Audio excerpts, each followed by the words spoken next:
29ویں پارے اور سورہ ملک کا آغاز ہے۔ سورہ ملک مکی ہے، ہجرت سے پہلے اس کا نزول ہوا، اور قرآن پاک کی ترتیب کے اعتبار سے اس کا نمبر 67 ہے، نزول کے اعتبار سے اس کا نمبر 77 ہے۔ اس میں 30 آیتیں اور 2 رکوع ہیں۔ امام ترمذی اور امام ابو داود علیہم الرحمہ آپ لکھتے ہیں کہ رسول اللہ صلی اللہ علیہ وآلہ وسلم نے ارشاد فرمایا، سورہ ملک شفاعت کرنے والی سورت ہے، خصوصاً جو رات کو اس کی تلاوت کرے انشاءاللہ عز و جل وہ عذاب قبر سے محفوظ رہے گا۔ حضرت امام ترمذی علیہ رحمہ آپ ارشاد فرماتے ہیں کہ صحابہ کرام علیہم رضوان نے ایک جگہ خیمے لگائے، انہوں نے پڑاؤ کیا، تو ایک خیمہ اس جگہ پر لگا جہاں پر قبر تھی، لیکن اس قبر کے آثار نظر نہیں آتے تھے، صحابہ کرام کو معلوم نہیں تھا کہ یہاں پر قبر ہے۔ تو صحابی کہتے ہیں کہ میں نے رات کو قبر سے آواز سنی کہ وہ سورہ ملک کی تلاوت کر رہا ہے، اور شروع سے لے کر آخر تک مکمل سورہ ملک کی آواز میں نے قبر سے سنی۔ پھر وہ نبی اکرم صلی اللہ علیہ وآلہ وسلم کی خدمت میں حاضر ہوئے، تو نبی اکرم صلی اللہ علیہ وآلہ وسلم نے ارشاد فرمایا، یہ سورت مانعہ منجیہ ہے، عذاب کو روکنے والی اور عذاب سے نجات دلانے والی ہے۔ بعض محدثین فرماتے ہیں اس کی شرح میں کہ سورہ ملک سے یہ محبت کرنے والا ہوگا جو قبر کے اندر ہے۔ سورہ ملک سے محبت اور سورہ ملک کو کثرت سے پڑھنے کی وجہ سے اللہ تبارک و تعالی نے اسے یہ اجازت عطا فرمائی کہ وہ قبر میں بھی سورہ ملک کی تلاوت کرے۔ اللہ رب العالمین ہمیں بھی قرآن پاک سے ایسی محبت عطا فرمائے، سچی محبت عطا فرمائے کہ قبر میں بھی ہمیں قرآن پڑھنے کی سعادت نصیب ہو۔ بسم اللہ الرحمن الرحیم، اللہ کے نام سے شروع جو بہت زیادہ مہربان نہایت رحم کرنے والا۔ ارشاد فرمایا، تبارک الذی بیدہ الملک، بڑی برکت والی ہے وہ ذات جس کے دستے قدرت میں ساری بادشاہت ہے، وَهُوَ عَلَى كُلِّ شَيْءٍ قدیر، اور وہ ہر چاہت پر قادر ہے۔ الذی خلق الموت والحیات، وہ ذات جس نے موت اور زندگی کو پیدا کیا، لیبلوکم ایکم احسن عملا، تاکہ تمہارا امتحان لے، تاکہ تمہاری آزمائش ہو کہ تم میں سے کون اچھے اعمال اختیار کرتا ہے، کون ایک پاکیزہ زندگی گزارتا ہے۔ ہماری زندگی کا مقصد اللہ تعالیٰ کو راضی کرنا ہے۔ وَمَا خَلَقْتُ الْجِنَّ وَالْإِنسَ إِلَّا لِيَعْبُدُونَ، میں نے جنات اور انسانوں کو صرف اپنی عبادت کے لیے پیدا کیا۔ انسان اگر اپنے اس مقصد کو سمجھ جائے تو امام غزالی علیہ رحمہ فرماتے ہیں کہ وہ اس مقام پر فائز ہوتا ہے۔ اللہ تعالی جب اس سے راضی ہو جاتا ہے تو اسے وہ مقام دیا جاتا ہے جو عام فرشتوں سے بھی افضل و اعلیٰ ہے۔ اور فرمائے انسان اگر اپنے مقصد تخلیق کو بھول جائے تو امام غزالی علیہ رحمہ فرماتے ہیں کہ وہ جانوروں کی طرح ہوتا ہے، بلکہ جانوروں سے بھی بدتر ہوتا ہے۔ پھر امام غزالی علیہ رحمہ فرماتے ہیں، انسان دیکھ تیرے پاس 2 راہیں ہیں، یا تو وہ راہ اختیار کر کے فرشتوں سے اعلیٰ ہو جا، یا پھر وہ راہ اختیار کر کے جانوروں سے بدتر ہو جا۔ اب تو دنیا میں عقل مند اور دانا سمجھا جاتا ہے، اب دیکھنا یہ ہے کہ تو اپنی عقل کا استعمال کتنا کرتا ہے۔ جانوروں سے بدتر اس لیے فرمایا کہ جانور کو جس چیز کا احساس ہو کہ یہ چیز ہمارے لیے نقصان دہ ہے، جانور اس چیز کے قریب نہیں جاتا، لیکن انسان جانوروں سے بدتر ان معنوں میں ہے کہ اسے اللہ نے عقل دی ہے اور وہ اپنی عقل سے جانتا ہے کہ کون کون سی چیزیں میرے لیے نقصان دہ ہیں دنیا میں، قبر میں اور آخرت میں، اس کے باوجود وہ ان چیزوں کو اختیار کرتا ہے۔ پھر جانور عیش و عشرت کر کے کھا پی کر جب مر جاتا ہے تو نہ تو نزا کی اس کو تکالیف ہیں، نہ تو قبر کا عذاب ہے، نہ قیامت کی ہولناکیاں ہیں، نہ اس کے لیے جہنم کا عذاب ہے۔ مگر انسان اگر کھا پی کر جانوروں کی طرح زندگی گزار کر مر جائے اور اپنے رب کو ناراض کر لے تو پھر مرنے سے لے کر جہنم میں جانے تک عذابات، اور پھر اگر اس کا ایمان برباد ہو چکا ہے تو ہمیشہ جہنم میں جلنا ہے۔ اللہ تعالی ہمیں اپنی زندگی کا مقصد سمجھنے کی توفیق عطا فرمائے۔ وَهُوَ الْعَزِيزُ الْغَفُورُ، اور وہی غالب بخشنے والا مہربان ہے۔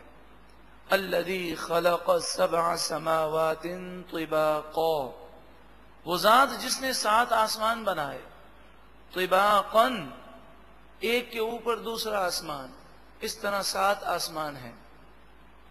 مَا تَرَىٰ فِي خَلْقِ الرَّحْمَٰنِ مِن تَفَاوُتٍ، تم رحمان عز و جل کی بنائی ہوئی کسی چیز میں کوئی فرق نہیں دیکھو گے، کوئی نقص نہیں دیکھو گے۔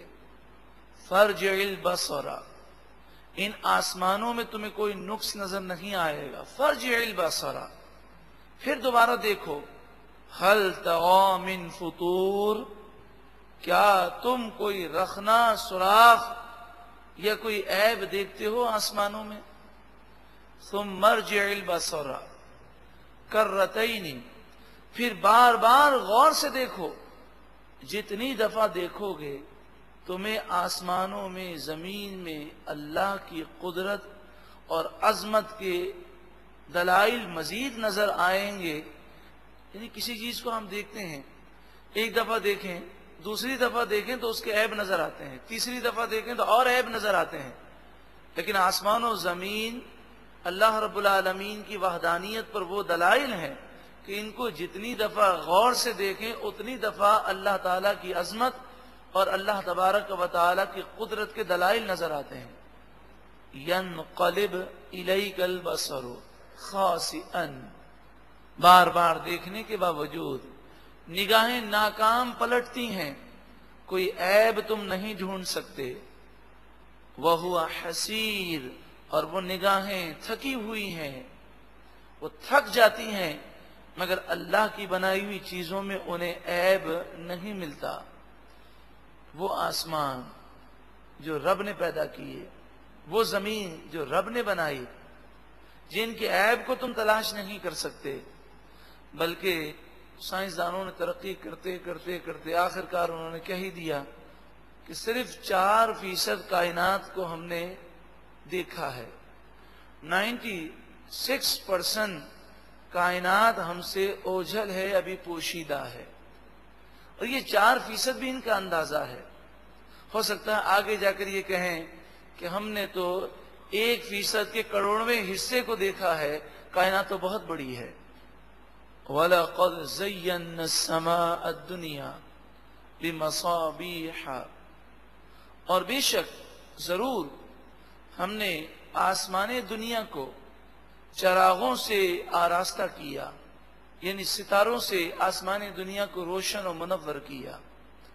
وَجَعَلْنَاهَا رُجُومًا لِلشَّيَاطِينِ، اور ہم نے ان ستاروں کو شیطانوں کے لیے مار بنایا کہ جب یہ شیاطین، جنات غیب کی خبریں حاصل کرنے کے لیے آسمان کے قریب جانے کی کوشش کرتے ہیں، فرشتوں کے کلام کو سننے کی کوشش کرتے ہیں، تو ایک شعلہ، ایک گرم آگ انہیں ستاروں کے ذریعے ماری جاتی ہے۔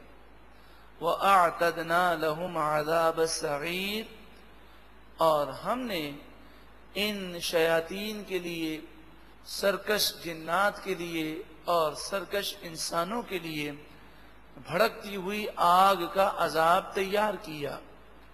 وَلِلَّذِينَ كَفَرُوا، اور کافروں کے لیے، وہ کافر جنہوں نے انکار کیا بِرَبِّهِمْ، اپنے رب کا، عذاب جہنم، کافروں کے لیے جہنم کا عذاب ہے۔ وَبِئْسَ الْمَصِيرُ، اور جہنم بہت ہی بری جگہ ہے پلٹنے کی۔ اِذَا أُلْقُوا فِيهَا، جب وہ جہنم میں ڈالے جائیں گے، سَمِعُوا لَهَا شَهِيقًا، تو وہ جہنم کی زوردار آوازیں سنیں گے۔ شہیقاً، چنگار، زوردار آواز، جہنم انہیں پکار رہی ہوگی۔ اور جس طرح بھوکا شیر کھانے کو دیکھ کر وہ کھانے کی طرف لپکتا ہے، اس طرح جہنم کی آگ کافروں کی طرف لپکے گی۔ وَهِيَ تَفُورُ، اور وہ جہنم جوش مار رہی ہوگی، اور اس قدر غضب ہوگا جہنم کا، اور وہ گناہگاروں اور کافروں پر ایسی غضبناک ہوگی۔ اس کو سمجھانے کے لیے ارشاد فرمایا تکاد تمیز من الغیظ، قریب ہے کہ وہ غیظ و غضب سے پھٹ جائے، یعنی مراد یہ ہے کہ شدید وہ غضب میں ہوگی جہنم۔ اللہ تعالی جہنم کی آگ کو قوت گویائی دے گا اور وہ کہے گی آ میں تیرے لیے ہوں۔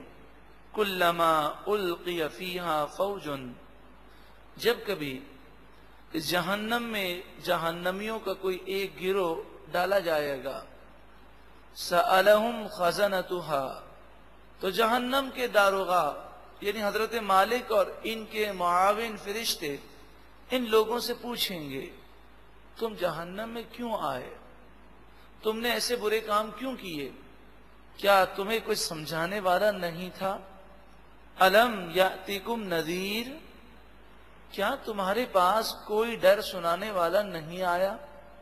قالوا بلا، وہ جہنمی کہیں گے ہاں کیوں نہیں، قد جاءنا نذیر، بے شک ہمارے پاس ڈر سنانے والے آئے، انہوں نے ہمیں نصیحتیں کی، اچھی باتیں بتائیں۔ فکذبنا، پس ہم نے ان باتوں کو جھٹلا دیا، اور نبیوں سے ہم نے کہا، وقلنا، اور ہم نے نبیوں سے کہا، ما نزل اللہ من شیء، اللہ تعالی نے کوئی چیز نازل نہیں کی، ان انتم الا فی ضلال کبیر، تم تو صرف بڑی گمراہی میں مبتلا ہو۔ وقالوا، اور وہ جہنمی اب افسوس کے ساتھ کہیں گے، لو کننا نسمع، کاش کہ ہم غور سے بات سنتے، کیونکہ دل کی دنیا بدلتی ہے سننے سے۔ آج بھی ایسے نادان لوگ ہیں قرآن و حدیث کی بات سننے کو تیار نہیں ہیں۔ آپ انہیں قرآن و حدیث کی روشنی میں کوئی بیان ہو اس کی کیسٹ دیں تو بسا اوقات چپکے سے لے کر رکھ لیتے ہیں، سنتے نہیں، اور بعض ایسے جری ہوتے ہیں کہ وہ کہہ دیتے ہیں کہ بھائی ہم تو اسے نہیں سنیں گے، سنیں گے تو عمل کرنا پڑے گا۔ کتنی بڑی نادانی ہے۔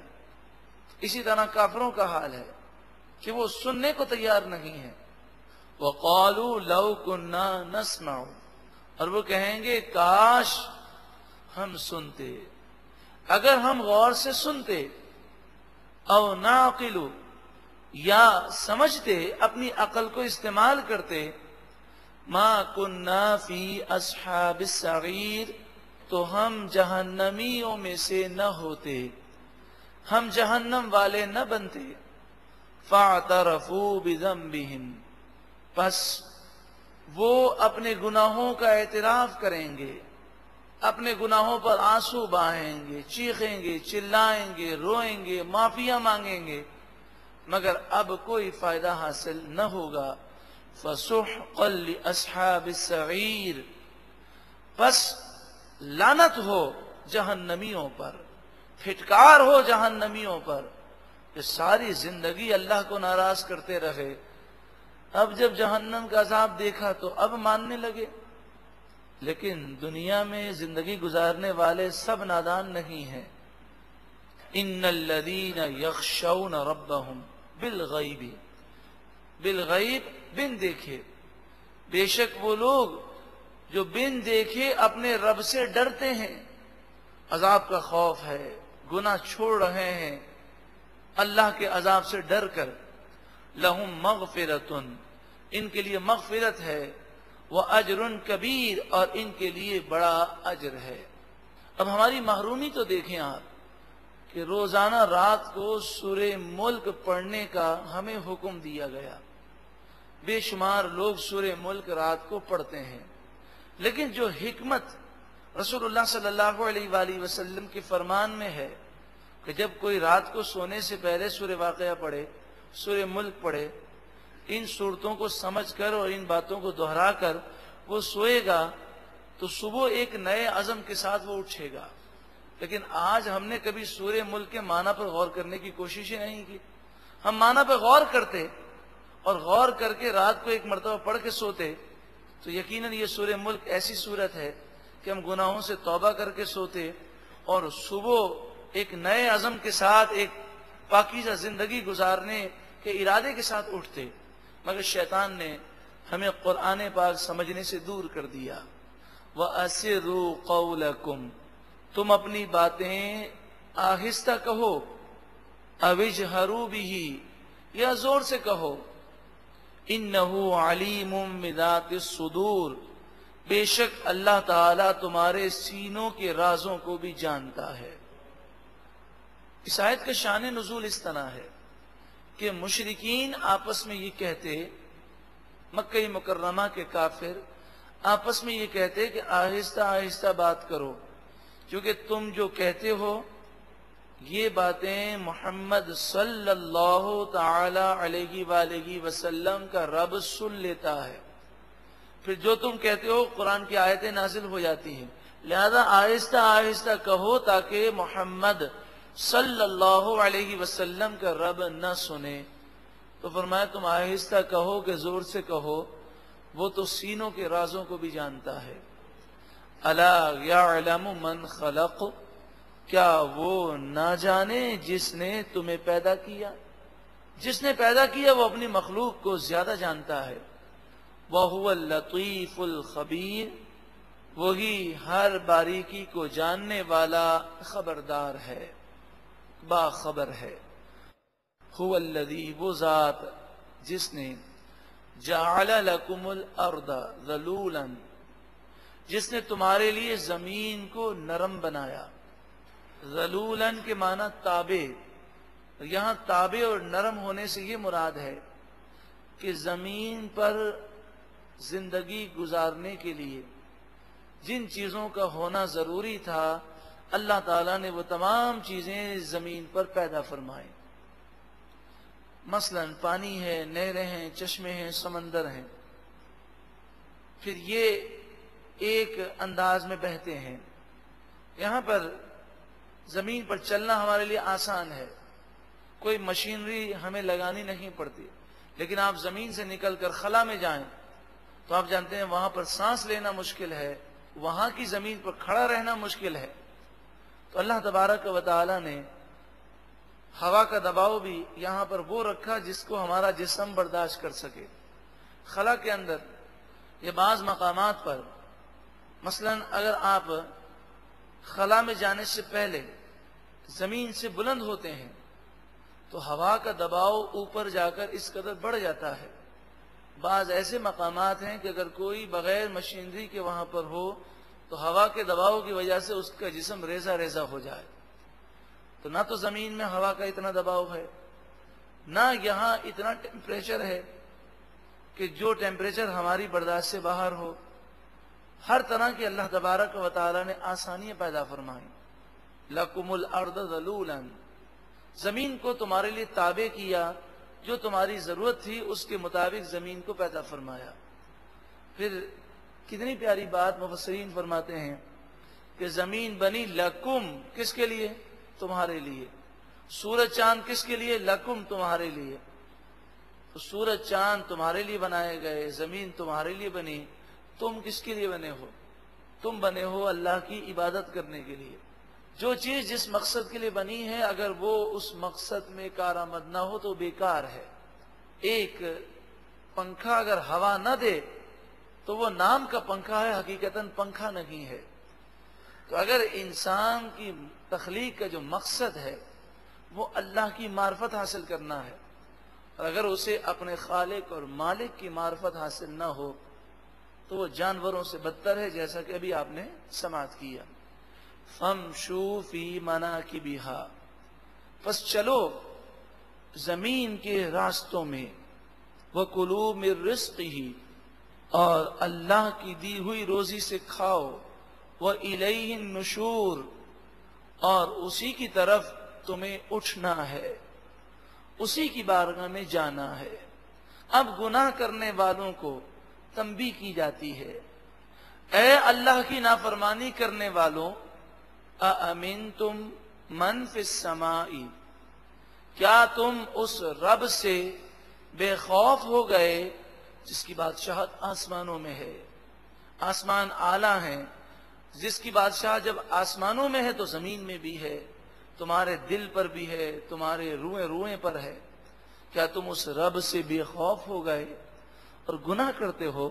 اَن یخسف بکم الارض، کیا تم اس بات سے بے خوف ہو کہ اللہ تعالیٰ تمہیں زمین میں دھسا دے؟ فَإِذَا هِيَ تَمُورُ، اور اس وقت زمین کانپنے لگے اور تم اپنے مکانات سمیت زمین میں چلے جاؤ. کیا تمہیں گناہ کرتے ہوئے خوف نہیں آتا؟ ام امنتم من فی السماء، کیا تم اس رب سے بے خوف ہو کہ جس کی سلطنت آسمانوں میں ہے، جس کی سلطنت روئے زمین کے اور کائنات کے ذرے ذرے پر ہے. ان یرسل علیکم حاصبا، گناہ کرتے وقت تمہیں یہ خیال نہیں آتا کہ وہ رب اس پر قادر ہے کہ وہ تم پر آسمان سے پتھروں کی بارش برسائے؟ تو تم اپنے رب کے عذاب سے بے خوف کیوں ہو؟ فَسَتَعْلَمُونَ كَيْفَ نَذِيرٌ، پس ان قریب تم جان لوگے کیسا ہے میرا ڈر سنانا جو میں تمہیں ڈرا رہا ہوں. کہ جب عذاب آئے گا تو تم اس کی حقیقت کو جانو گے. وَلَقَدْ، اور ضرور بے شک، كَذَّبَ الَّذِينَ مِن قَبْلِهِمْ، ان سے پہلے لوگوں نے جھٹلایا. فَكَيْفَ كَانَ نَكِيرٌ، پھر میری باتوں کا انکار کرنا کیسا رہا، یعنی اس کا انجام انہوں نے دیکھا. اولم یروا الی الطیر، کیا انہوں نے پرندوں کی طرف نہ دیکھا؟ وہ غور کریں. فوقہم، وہ پرندے ان کے اوپر، صافات، پروں کو پھیلائے ہوئے ہیں. وَيَقْبِضْنَ، اور وہ اڑتے ہوئے اپنے پروں کو سمیٹ بھی لیتے ہیں. بلکہ بسا اوقات آپ پرندوں کو دیکھیں تو وہ بغیر پر ہلائے اپنا بیلنس اس طرح قائم رکھتے ہیں کہ کافی دیر تک وہ فضا کے اندر گھومتے رہتے ہیں. عام طور پر جو چیز بھاری ہے وہ زمین کی طرف گرتی ہے. ان پرندوں کو کس نے یہ طاقت دی؟ ان پرندوں میں یہ صلاحیت کس نے پیدا کی؟ یہ کہاں ٹریننگ حاصل کرنے گئے ہیں؟ ما یمسکہن الا الرحمن، انہیں فضا کی بلندیوں میں روکنے والا صرف رحمان عز و جل ہے، جس کی قدرت سے اور جس کی دی ہوئی طاقت سے یہ زمین میں گرنے کے بجائے وہ فضا میں اڑ رہے ہیں، اور پرندہ کہیں سیکھنے نہیں جاتا. تو یہ اللہ تبارک و تعالی کی قدرت کے دلائل ہیں کہ اس نے جو چاہا پیدا کیا. پھر بھی تم رب العالمین کی قدرت کو نہیں سمجھتے. انہ بکل شیء بصیر، بے شک وہ ہر چیز کو خوب دیکھنے والا ہے. امن ھذا الذی ھو جند لکم، یا کون سا وہ تمہارا لشکر ہے کہ تم گناہ کرتے ہو اور کس لشکر پر تمہیں غرور ہے، تکبر ہے؟ کون سا ایسا تمہارے پاس لشکر ہے؟ ینصرکم من دون الرحمن، وہ رحمان عز و جل کے مقابلے میں تمہاری مدد کر سکے؟ یعنی گناہ کرنے والا یا تو یہ سمجھتا ہے کہ میرا رب مجھے عذاب نہیں دے سکتا، کیا یہ سمجھتا ہے کہ عذاب آئے گا تو میرے پاس بہت بڑا لشکر ہے، وہ مقابلہ کر سکے گا؟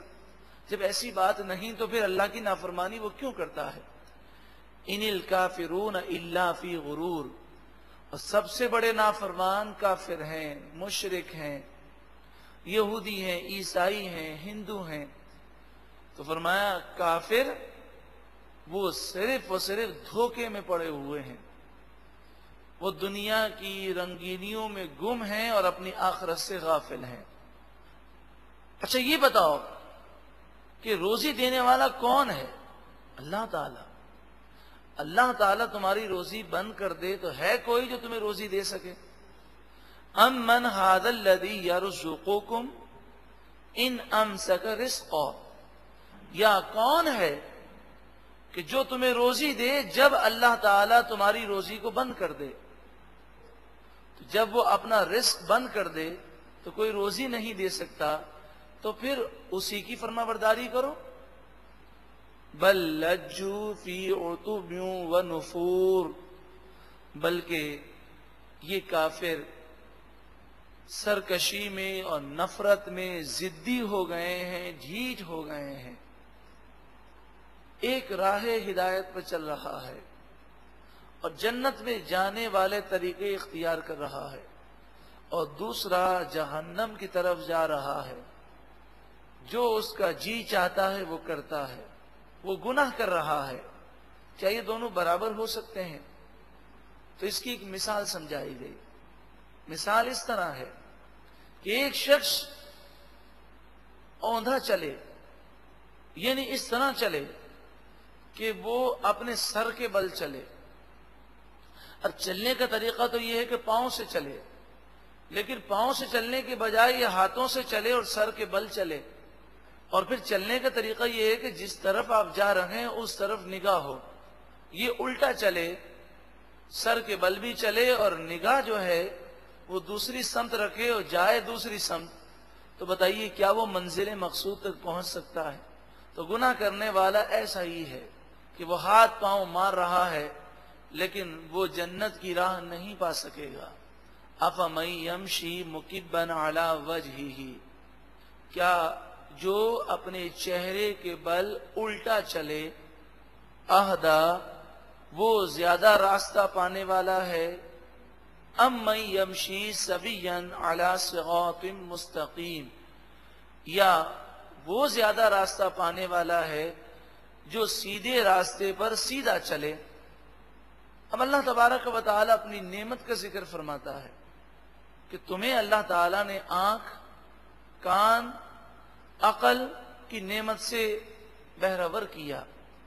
اب تم ان چیزوں کو اگر استعمال نہ کرو تو در حقیقت یہ چیزیں جس مقصد کے لیے تھیں اس مقصد میں تم نے استعمال نہ کیا، یہ بیکار ہو گئیں۔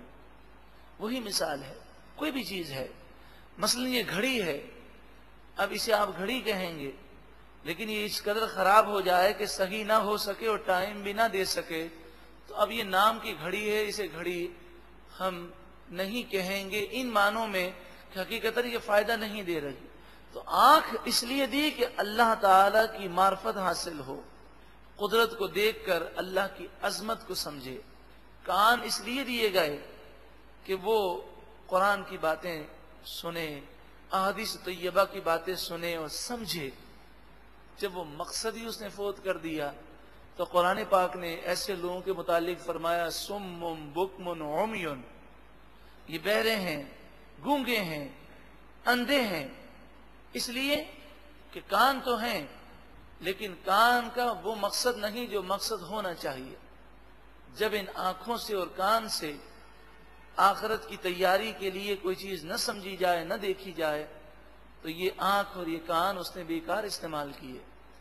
قل، اے محبوب آپ فرمائیے، هو الذی انشأکم، وہی ذات جس نے تمہیں پیدا کیا، وَجَعَلَ لَكُمُ السَّمْعَ وَالْأَبْصَارَ، اور اس نے تمہارے لیے کان بنائے اور آنکھیں بنائیں، وَالْأَفْئِدَةَ، اور تمہارے لیے دل بنائے یعنی عقل تمہیں عطا فرمائی، سوچنے سمجھنے کی صلاحیت عطا فرمائی۔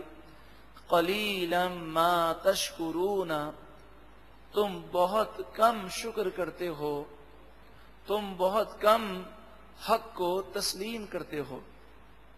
بہت کم شکر کرتے ہو، اس کے معنی یہ ہے کہ جس چیز کا جو استعمال تھا وہ تم حقیقتاً نہیں کر رہے۔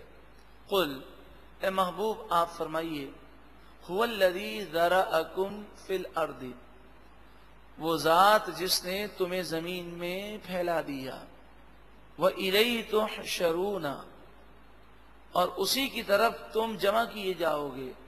اس ذات کو مانو اور اس کی عبادت کرو۔ وَيَقُولُونَ، اور وہ کہتے ہیں، مَتَى هَذَا الْوَعْدُ إِن كُنتُمْ صَادِقِينَ، یہ قیامت کا وعدہ کب پورا ہوگا اگر تم سچے ہو؟ تو یہ نبیوں پر یہ اعتراضات کرتے ہیں۔ قل، اے محبوب آپ فرمائیے، انما العلم عند اللہ، قیامت کا حقیقی علم تو اللہ کے پاس ہے، اور یہ راز ہے۔ اللہ تعالیٰ نے اپنے خاص بندوں کو عطا تو فرمایا مگر اسے عام کرنے کی اجازت نہ دی۔ وَإِنَّمَا أَنَا نَذِيرٌ مُبِينٌ، اور میں تو صرف ڈر سنانے والا ہوں، واضح ڈر سنانے والا ہوں۔ جب مجھے قیامت کا علم دینے سے منع کیا گیا تو اب میں قیامت کا سن تمہیں نہ بتاؤں، تم اعتراض نہیں کر سکتے کہ آپ کا جو کام تھا وہ آپ نے نہ کیا، کیونکہ میرا کام ہے تمہیں نصیحت کرنا، اور وہ کام میں نے کر دیا۔